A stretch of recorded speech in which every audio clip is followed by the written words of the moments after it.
आपका मेरे इस चैनल योर फिजिक्स फ्रेंड में स्वागत है। Today we are going to start the new chapter of physics class 9th। This chapter name is motion and this is the series of line to line explanation of the NCERT book.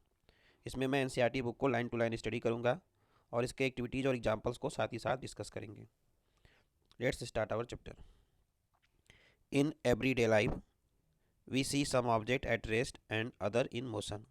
हम अपने life में देखते हैं, per day देखा करते हैं कि कुछ ऑब्जेक्ट रेस्ट में होता है और कुछ ऑब्जेक्ट मोशन में होता है।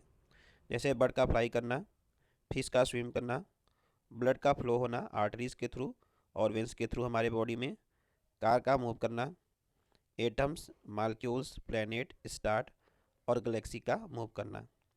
इन सब चीज़ों को देखते ही हमारे दिमाग में क्वेश्चन आता है। वी ऑफन परसीव, हम अपने मन में एक धारणा बना के बैठे हुए हैं कि an object is said to be in motion when its position changes with time. हमारे मन में एक धारणा बन गई। इन ऊपर की चीज़ों को देखकर हमको समझ में आ गया कि कोई ऑब्जेक्ट मोशन में कब होगा, जब उसका पोजीशन समय के हिसाब से बदलेगा। However there are the situation where the motion is informed through indirect evidence. But बहुत सारी ऐसी स्टेट हैं जहाँ पे मोशन को हम इनडायरेक्ट एविडेंस से देखते हैं। जो ऊपर की चीज़ें हैं वो तो बातें तो उनकी सही हैं, बट ये हमेशा क्या होगा, हम इनसे डिसाइड नहीं कर पाएंगे। कभी कभी हम क्या होगा, इनडायरेक्ट एविडेंस के थ्रू जो है इसको हम समझते हैं। जैसे एग्जांपल की बात करें तो we infer the motion of the air. अगर मुझे एयर का मोशन चेक करना है तो इसके लिए हमें नहीं देखेंगे उसका पोजीशन समय के हिसाब से बदल रहा है कि नहीं। By observing the movement of the dust, तो हम चेक करते हैं कि डस्ट पार्टिकल मूव कर रहा है। मूवमेंट ऑफ लीव्स, जो पेड़ के पत्ते हैं वो घूम रहे हैं, मूव कर रहे हैं। ब्रांचेज जो है ट्री की वो हिल रही हैं। तो इनसे हम डिसाइड करते हैं कि एयर जो है वो मूव कर रहा है। ऐसा नहीं देखते हैं कि एयर का पोजीशन समय के हिसाब से बदल रहा है तो एयर मोशन में होगा। तो इसके लिए हमारे पास दो मेथड है। तो एक यह, this is the indirect method. हम यहाँ पे क्या करते हैं, हम यहाँ पे उसके लिए जो है इनडायरेक्ट एविडेंस के का हेल्प लेते हैं। In other way, what cause the phenomena of sunrise, अगर सनराइज राइज का होना, सनसेट का होना, चेंजिंग द सीजन, मौसम का बदलना, is it due to the motion of the earth, तो क्या यह जो है अर्थ के मोशन के कारण होता है। इफ़ इट इज़ ट्रू, अगर यह बात सही है तो why do not we directly perceive the motion of the earth. तो हमारे दिमाग में प्रश्न आता है कि पृथ्वी का मोशन को हम डायरेक्ट रूप से क्यों नहीं जान पाते हैं। तो इसके लिए हम क्या करेंगे, आगे स्टडी करेंगे, आगे की चीज़ों को समझेंगे कि जो पृथ्वी का मोशन हमको चेक करना है, मोशन ऑफ अर्थ चेक करना है, तो मैं इस डेफिनेशन का यूज़ क्यों नहीं कर पा रहा हूँ कि an object is motion when its position changes with time. इसके लिए हम क्या चेक कर रहे हैं, हम चेक कर रहे हैं सनराइज का होना, सनसेट का होना, इसके थ्रू हम उसको चेक कर रहे हैं कि अर्थ मोशन में है।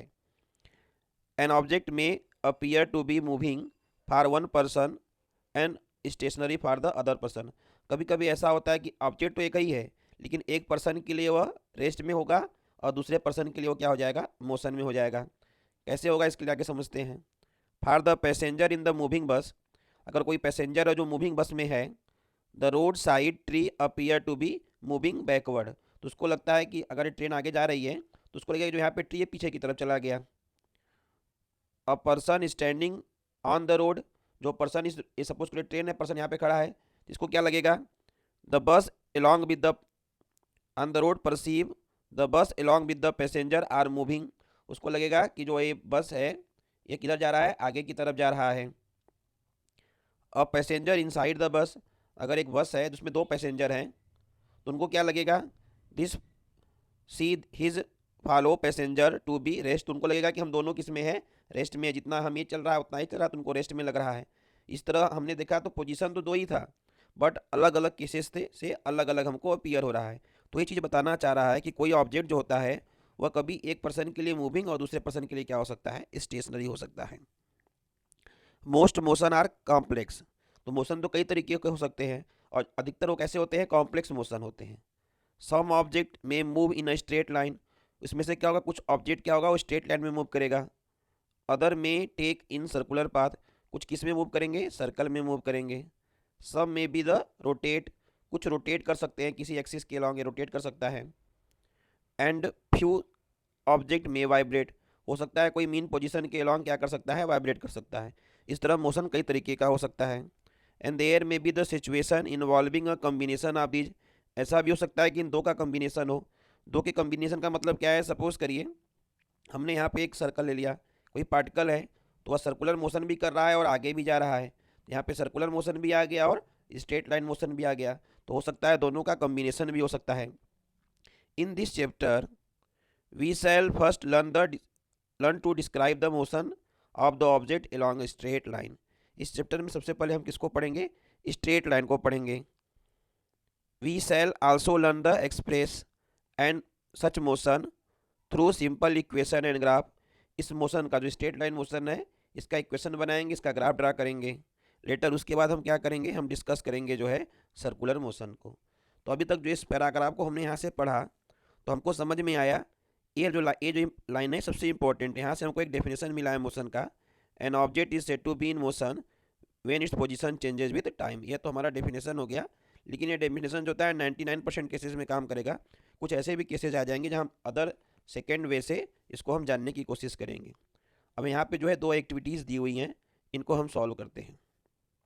तो this is the activities first, discuss whether the wall of your classroom are rest or in motion. जो हमारा क्लासरूम का वॉल है ये रेस्ट में हो कि मोशन में है। इसके आंसर के लिए देखा जाए, an object is in motion or not, कोई ऑब्जेक्ट मोशन में है कि नहीं है, that depend on the object and observer both. वह डिपेंड करेगा कि वो ऑब्जेक्ट कैसा है और देखने वाले का पोजीशन कैसा है। वो देखने वाला जो ऑब्जर्वर है रेस्ट में है कि मोशन में है। Generally whenever someone ask about the motion of the object, जब कभी हम ऑब्जेक्ट की मोशन की बात करते हैं, it also say that the observer position, तो वहाँ पे जो ऑब्जर्वर का जो स्टेट होगा उसकी पोजीशन को दिया जाता है। The position of the observer play an important part of the confirming whether the object is motion or not. मतलब ये जो रेस्ट और जो मोशन है इस कॉन्सेप्ट के लिए जो सबसे मेन पॉइंट है वह पॉइंट क्या है? पोजीशन ऑफ द ऑब्जर्वर, कि ऑब्जर्वर किस स्टेट में है। एग्जाम्पल किससे हम समझते हैं इसको? A person sitting in the movable bus, कोई अगर पर्सन मूविंग बस में है, will look moving to a person sitting at the bus stop. तो जो पर्सन जो बस में है will look moving to a person, वह पर्सन को मूविंग पाता है। कौन से पर्सन को? जो कहाँ पे है? जो बाहर खड़ा है। How ever if the observer also come inside the bus, अगर वह ऑब्जर्वर बस के अंदर बैठ गया तो दोनों कैसे हो जाते हैं? रेस्ट में हो जाते हैं। यानी कि देखने वाला, सपोज करिए इसको हम समझते हैं, जैसे सपोज करिए ये बस है और ये बस यहाँ पे चल रहा है और यहाँ पे एक ऑब्जर्वर है। तो अगर ऑब्जर्वर स्टॉप है, रेस्ट में है, तो उसको लगेगा कि बस आगे जा रही है और बस का जो ड्राइवर है वो क्या देखेगा कि ऑब्जर्वर पीछे जा रहा है। बट अगर यही ऑब्जर्वर इस बस के अंदर बैठ गया, अब ये ड्राइवर यहाँ पे है, यहाँ पे मेरा ऑब्जर्वर बैठ गया, तो ये क्या हो जाएंगे? दोनों रेस्ट में हो जाएंगे। मतलब जो हमारा क्लासरूम है, जो क्लासरूम का वॉल है, यह डिपेंड करता है ऑब्जर्वर के ऊपर। अगर ऑब्जर्वर रेस्ट में है तो उसको क्लासरूम का जो वॉल है वो रेस्ट में दिखाई देगा, लेकिन अगर ऑब्जर्वर मोशन में है तो उसको क्लासरूम का जो वॉल है वो मोशन में दिखाई देगा। तो this is activity 8.1। Now second activity 8.2, have you ever experienced that the train in which you are sitting appear to move while it is at rest? Discuss and share the experience. तो answer हो जाएगा yes, many a time when we are in vehicles which is stationary but appear to the moving. बहुत बार हम देखते हैं कि अगर जो हमारा व्हीकल जिसमें हम बैठे हैं वो है तो रेस्ट में, बट मुझे कैसा दिखाई देता है? मूविंग करते हुए दिखाई देता है। It happen when we are inside the train and see some moving object which is outside. यह तभी होगा जब हम क्या किसी ट्रेन के अंदर बैठे हों, हम रेस्ट में हो और जिसको हम ऑब्जर्व कर रहे हो किस में हो? मोशन में हो। आगे भी जा सकता है और पीछे भी जा सकता है। This situation look more compulsive when the moving object is bigger. यह और अच्छे से हम समझ पाएंगे जब जिस ऑब्जेक्ट को हम ऑब्जर्व कर रहे हैं जो आउटसाइड में है, मोशन में, सपोज करें हम अगर ट्रेन में हैं या हम बस में बैठे हैं और इधर बड़ी सी ट्रेन है, इसको समझना और इजी हो जाता है। For the example, a moving train passing by your stationary train, अगर कोई आप स्टेशनरी ट्रेन में हैं और बगल से एक मूविंग ट्रेन पास कर रही है। In this situation our brain interpret the vision and tells us we are in moving, तो हमको लगता है कि वह ट्रेन रुका हुआ है और मैं चल रहा हूँ। तो this is the explanation of activity 8.2।